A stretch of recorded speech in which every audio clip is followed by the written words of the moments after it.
Welcome to my house.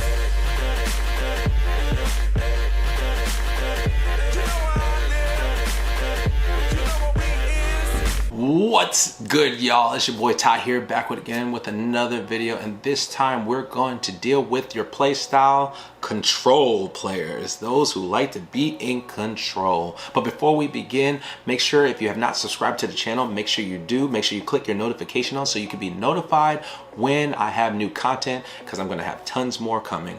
Also, be on the lookout for my Patreon.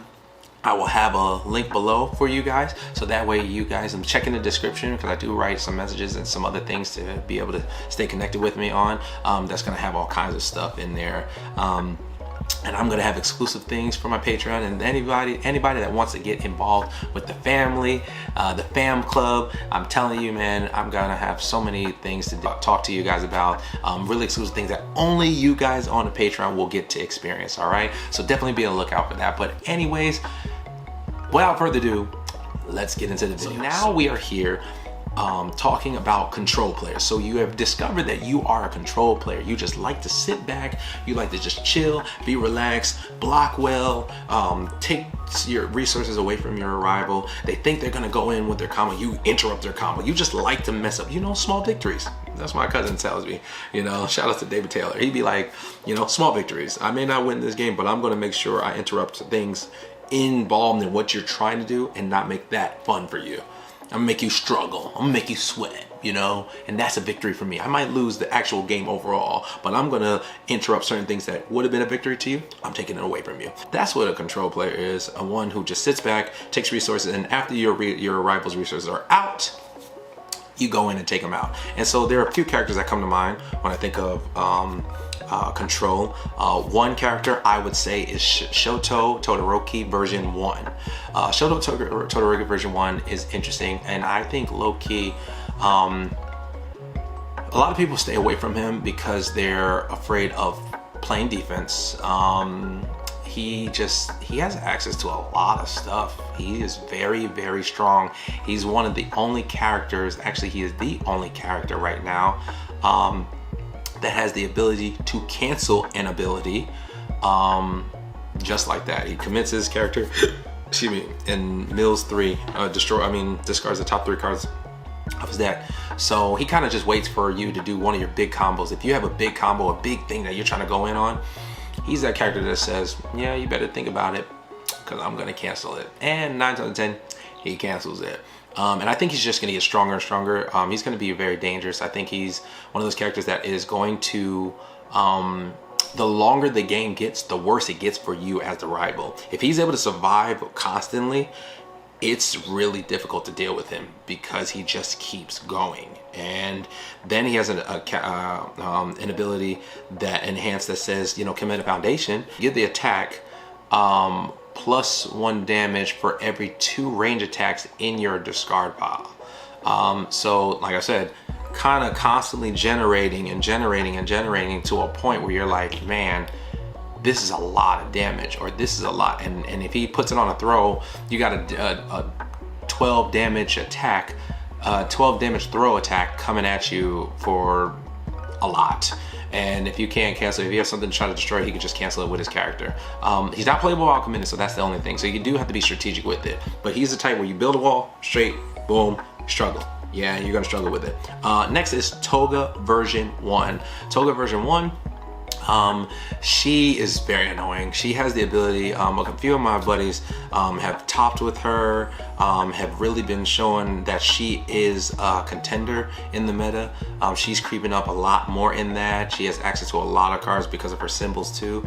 So her thing is that she can block all of her rivals' attacks, and she pluses based on she can just filter out her hand. So, oh, I draw a card, oh, I found the card I want, I don't want this card, so I'll discard it. So that's what makes her dangerous, because in the middle of blocking and everything else, she can filter out what it is that she wants. On top of that, has the ability with access with cards that allow her to interrupt her rivals' turns or rivals' abilities based on the cards she has access to. So big hand size, really annoying. Just keeps drawing cards, keeps gaining life, making you lose life. Really annoying.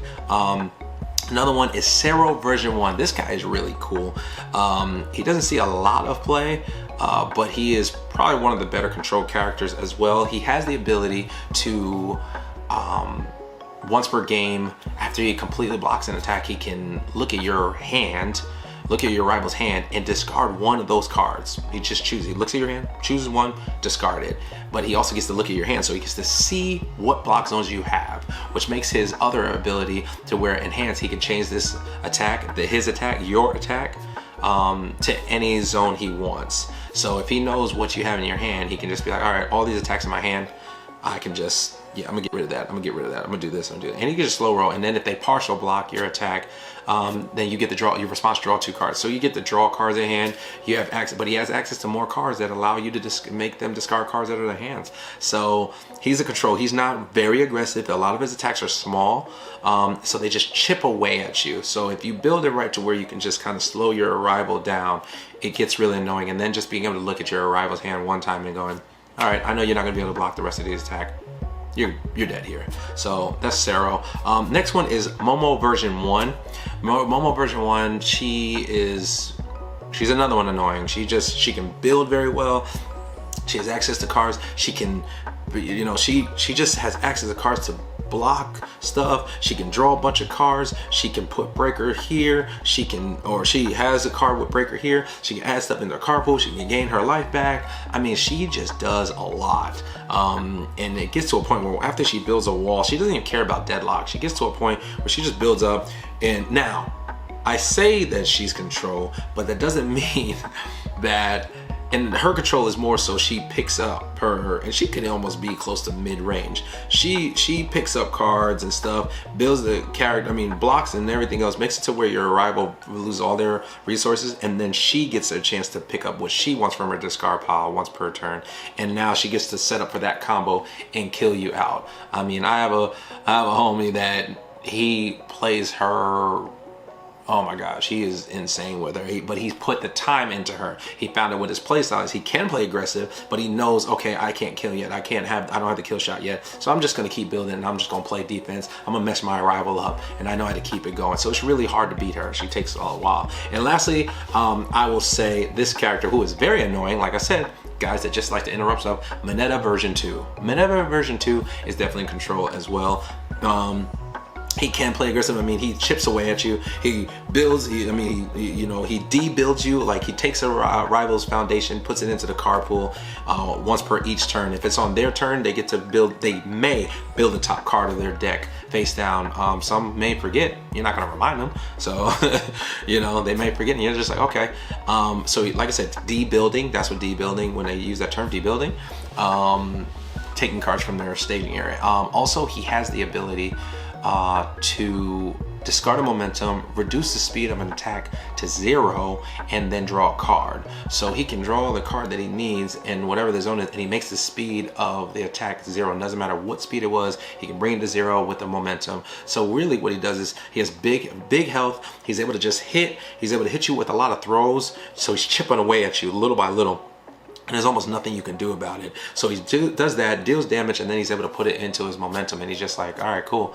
So when I need the cards that I need, I'm just gonna pay momentum, reduce that, draw a card, block, or take damage. So those are my ideas of control decks. So decks that you should definitely check out, definitely look into, because they are annoying. They can have the ability to interrupt your rival, and you get to just sit back. But I will say, as a control player, you gotta be able to play defense. If you play defense or love playing defense, these are the decks that will be those things that will put you in a place of control, and you just annoy your rival. So there you have it. That's what all I got for you for control players. Thank you so much for listening and paying attention and taking the time. If it was helpful, please comment below what you think. If there's something that you feel I missed, or something that you want to kind of point out as well, please comment below. I look forward to interacting with you guys. Love you guys. Take care. Peace.